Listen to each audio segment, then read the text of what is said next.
सहारनपुर से कांग्रेस रुकने पार्लियामान इमरान मसूद ने सीएम योगी आदित्यनाथ पर जमकर निशाना साधा। बिहार चुनाव में योगी आदित्यनाथ के मुतनज़्ज़ा बयान पर पद की गरिमा बनाए रखना चाहिए। ऐसे बड़े ओहदे पर बैठा हुआ शख्स अगर ऐसी जबान का इस्तेमाल करता है तो आप इसका अंदाजा लगा सकते हैं। एसआईआर के मामले से हमें कोई भी दिक्कत नहीं है। बीजेपी का कहना है कि दरअंदाजी को रोकना हमारा मकसद है। मेरा सवाल ये है कि सारी सरहदों की जिम्मेदारी आपके ऊपर है। अगर 10 साल में आप घुसपैठियों को नहीं पकड़ पाए तो फिर क्या करेंगे? सिर्फ चुनाव के टाइम पर ही आपको याद आता है स्मृति ईरानी के बयान पर बोले इमरान मसूद, उनका काम एक्टिंग करना है, सीरियल करे उसमें ज्यादा अच्छा, और सियासत उनके बस की नहीं है। बिहार में चुनाव है और ऐसे में राजनीतिक बयानबाजियां अब लगातार बढ़ती जा रही हैं। लल्लन सिंह पर एफआईआर की गई क्योंकि काफिले से ज़्यादा जो प्रूव है उससे ज़्यादा गाड़ियां मौजूद थी। कई सारे ऐसे बयान थे जो कई नेताओं पर बयान थे। इन्हीं सब मुद्दों पर मेरे साथ बातचीत करने के लिए कांग्रेस के सांसद इमरान मसूद जी मेरे साथ मौजूद हैं।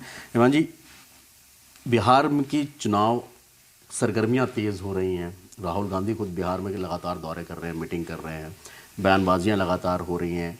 अभी जिस तरीके के कॉन्फ्लिक्ट आया, योगी आदित्यनाथ मुख्यमंत्री उत्तर प्रदेश पहुंचे थे, उन्होंने कहा पप्पू गप्पू टप्पू इस तरीके के वर्ड का इस्तेमाल किया। अखिलेश यादव वहाँ गए थे। वैसे आप किस तरीके से देखते हैं? देखिए, संवैधानिक पद पर बैठे हुए व्यक्तियों को अपनी भाषा को मर्यादित रखना चाहिए। हल्के शब्दों का प्रयोग नहीं करना चाहिए, फिर उनके लिए भी हल्के शब्दों का प्रयोग होता है, तो ये ठीक बात नहीं है। और सवाल मेरा इस तरीके जी आप पूछिए। और जिस तरीके से बिहार के चुनाव में हो रहा है, केंद्रीय मंत्री का बयान खड़े होकर के देना कि घर से मत निकलने देना, तो इसका मतलब तो आप लोकतंत्र को ख़त्म करना चाहते हो।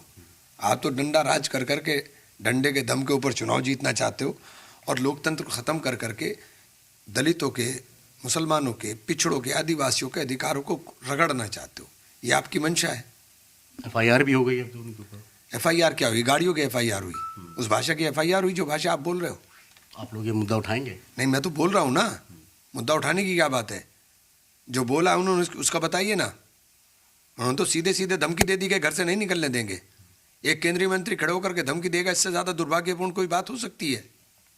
दूसरा सवाल ये था, आरजेडी में जिस तरीके से तेजस्वी यादव ने कई सारी घोषणाएं की, स्मृति ईरानी ने उनका उस पर जवाब दिया, क्या कुछ कहना है इसमें? स्मृति ईरानी को एक्टिंग करनी चाहिए, वो एक्टिंग करती हैं अपना। अच्छा, उनका सीरियल वीरियल चला था, वो करें बस। उनको किसान के दर्द का क्या पता? उनको क्या पता किस तरह से गन्ना पैदा हो, किस तरह से धान पैदा होता है, कौन से मौसम में खरीफ की फसल होती है। उनको जब जानकारी नहीं है तो उनको जवाब बोलने का कोई अधिकार भी नहीं है। एसआईआर की प्रक्रिया शुरू हो गई। केंद्र शासित कुल मिला के 12 राज्यों में अब एसआईआर की प्रक्रिया होगी। हालांकि बिहार में जब एसआईआर हुआ तो आप लोगों ने काफ़ी पुरजोर विरोध भी किया इस चीज़ का। इन 12 राज्यों में एसआईआर की प्रक्रिया को आप कैसे देखते हैं जो चुनाव आयोग ने? देखिए, लोगों को मताधिकार से वंचित करना ये संविधान के अनुरूप नहीं है और ये संविधान की धज्जियाँ उड़ा रहे हैं।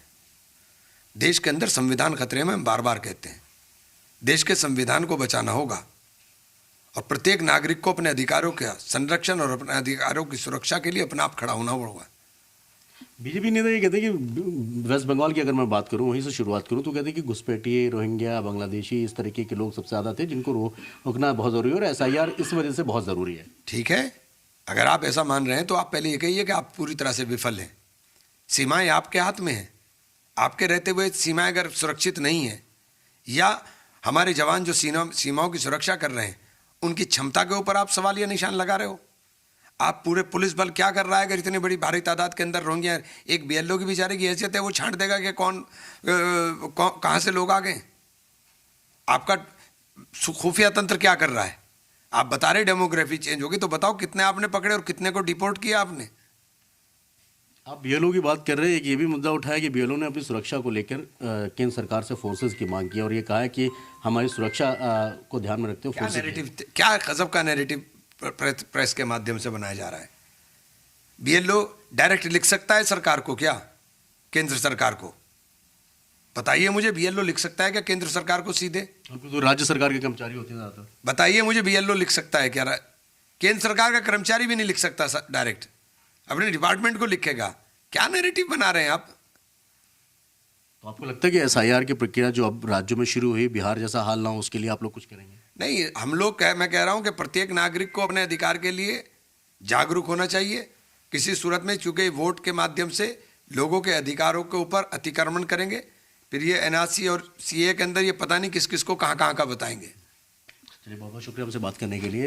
वीडियो जर्नलिस्ट धीरेन्द्र साहू के साथ सैयद मुबशर, जी मीडिया, दिल्ली।